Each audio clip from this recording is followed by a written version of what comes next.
Hey everyone, welcome to Be the Change. My name is Lily Mott, and today I'm going to be talking about how change comes when you empower others.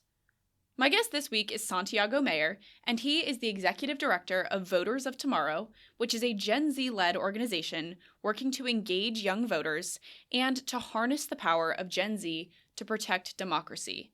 This is such an important topic in the United States this year as voters head to the ballot boxes. And for many Gen Z Americans, it may be their first time voting or maybe their first time voting in a presidential election. So without further ado, let's get started with this episode featuring Santiago Mayer.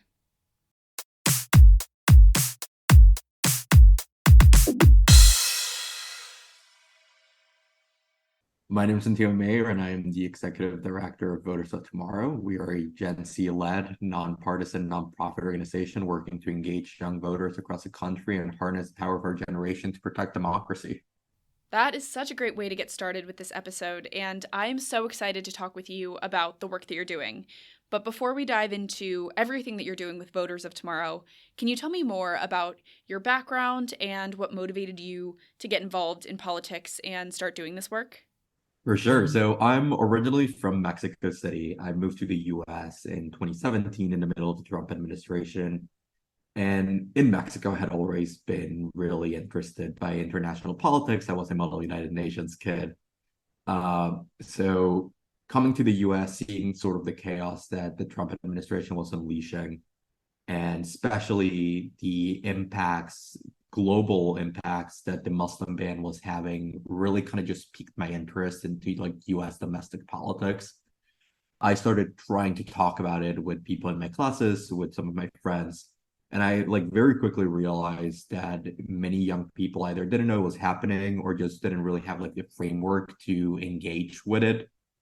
So I had to get my opinions out somehow. So I started tweeting them out. And for one reason or another, I built a following online. And as we were approaching the 2020 elections, when we were in the 2020 primaries in 2019, I decided to use that following to try and tackle the issue that led me to have it in the first place and to make sure that young people were not just engaged with politics, but were an active part of it and that their opinions mattered. Because at the end of the day, we're going to be living here for much longer than most of the people making the decisions. And it's only fair that we have a hand in shaping them. So I started Voters of Tomorrow, and over the past 3 years, we've grown so much to a point where like now it's a job, and I've met the best people in the world doing this, the most passionate and dedicated activists, strategists, communicators, who are all just so dedicated to making sure that Gen Z is able to have an impact in politics and to make sure that democracy survives. I think that is such a great story, and I always love an organic beginning where someone is motivated to create change and then it becomes a huge movement with tons of people getting on board, which I definitely think Voters of Tomorrow has become. So, can you tell me more about the political issues that interest you the most right now? What are the issues that you have your eye on when it comes to the 2024 presidential election and other elections around the country, as far as the power that they may have to influence voters, especially Gen Z voters? What are some of the issues that you have your eyes on and maybe that we should be paying attention to as well? Definitely. Yeah, listen, I think the most important issue at the end of the day is democracy. And that's always why I lead with it, because what we're seeing right now in the US in particular, but also like across the world, is a really big rise in authoritarianism. And I don't think I don't think our generation really thought that we would be the ones to have to protect democracy and fight back against fascism. But that's really how it's shaping out to be. And democracy is like the issue of all issues because you can't solve anything else without it. So when we're looking at what we're doing, it always comes down to like how we how we talk about each issue in the framework of making sure voting rights are protected, making sure we're fighting back against big money, making sure we're fighting back against gerrymandering.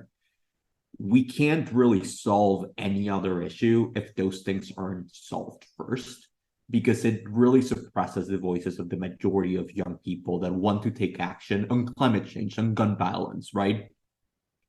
So that's something that's really the backbone of Voters of Tomorrow and kind of my personal issue that I'm passionate about.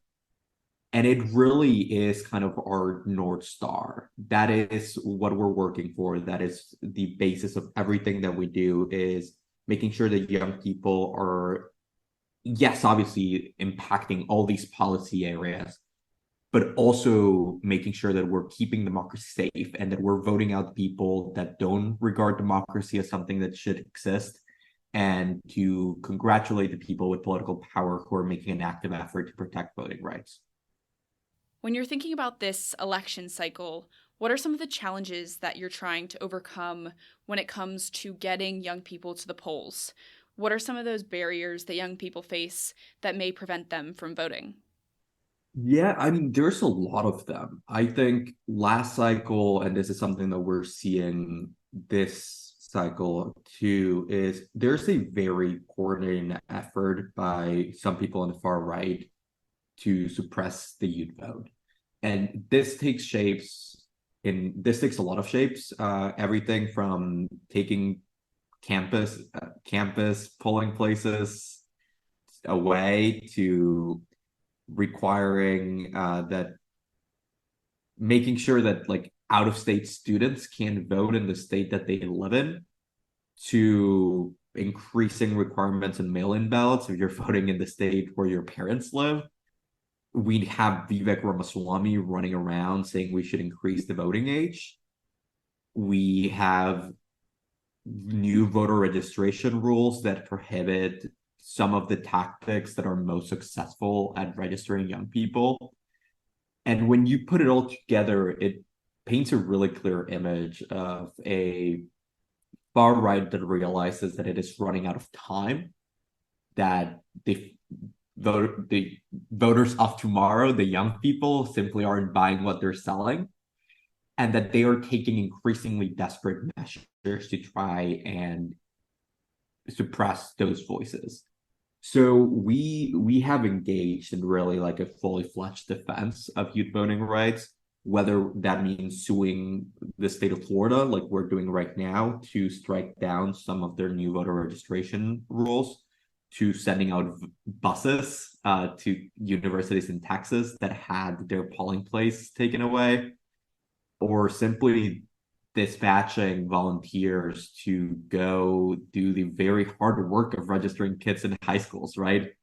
I think there's so much that needs to be done, and there is simply never enough time, that when we are working as a movement of young people rather than as an individual organization, we are able to just do so much more. And like that is also a really big reason as to why we are so active in partnering with other organizations, whether they're local, state, or national, because none of us have the capacity to do this solo, but together we are the future, and we're going to kick far right ass. I think it's so important to make people aware of how they can participate and how they can vote, because I think sometimes it can be really difficult for people. And I think this is a really simple example, but it can be so tedious to vote when you're in college and you don't live in your state. And that's just one of many challenges. So, do you have any advice for young people who may be too young to vote, or they may not be able to vote for other reasons but still want to get involved and support the democratic process? What are the best ways for those people to get involved? I love that question because I can't vote either. I am not a citizen. I like I said, I'm originally from Mexico City. I am currently a permanent resident. I can't vote either. And I think the power of people who can't vote but dedicate their time and effort to making sure that other people can is truly one of the most rewarding things to do. Like I have had so many opportunities and to like experience so many opportunities to really experience the best of people by making sure that their rights are protected, even if I don't have those rights.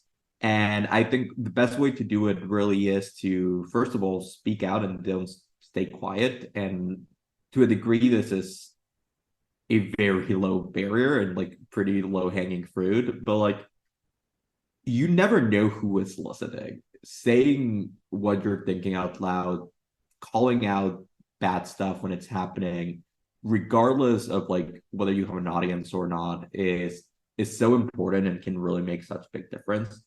I also think like listen, the reason we're suing the state of Florida right now is because they are trying to ban non-citizens from registering people to vote.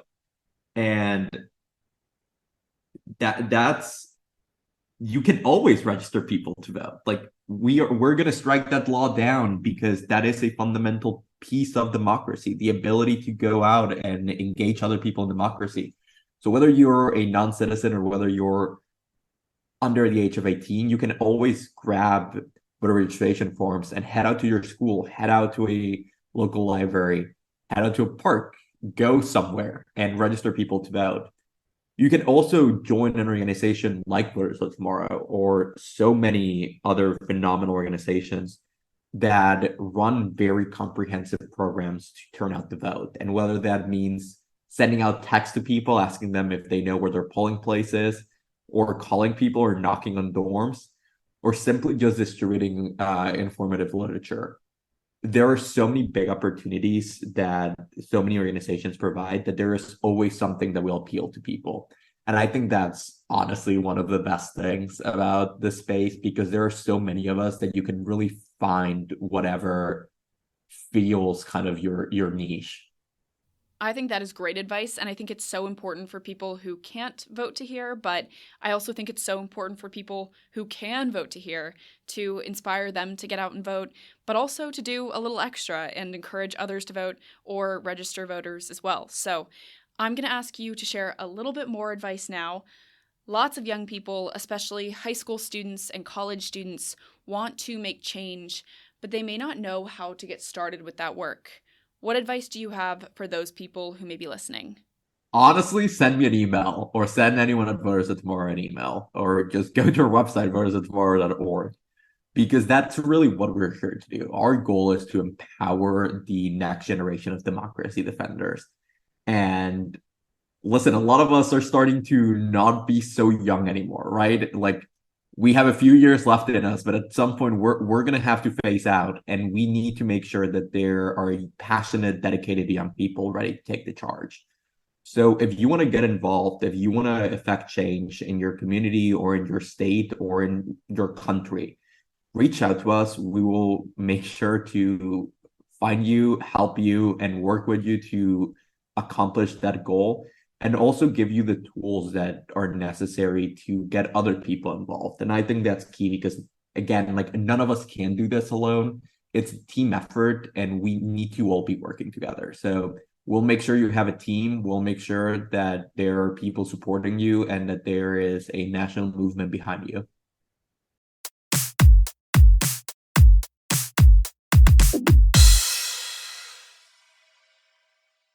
I was so inspired by this conversation with Santiago, and it's inspiring to me that he's doing all of this work to defend democracy and protect people's rights to vote when he can't actually vote in the US himself.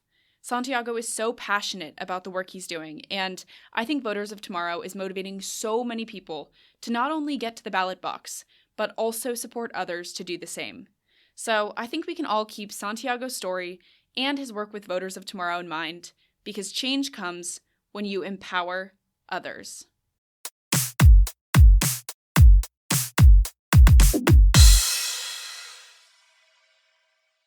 Thank you so much for listening to this episode, and you can find Santiago on Instagram at @Santiago Mayer to get connected with him. You can also find Voters of Tomorrow on Instagram at Voters Tomorrow to learn more about the work they are doing. If you want to talk about anything I mentioned, please reach out to me by email at lily@bethechangepodcast.org or on Instagram at bethechangepodcast. Tune in for my next episode, but until then, Be the change you wish to see in the world. Bye, guys.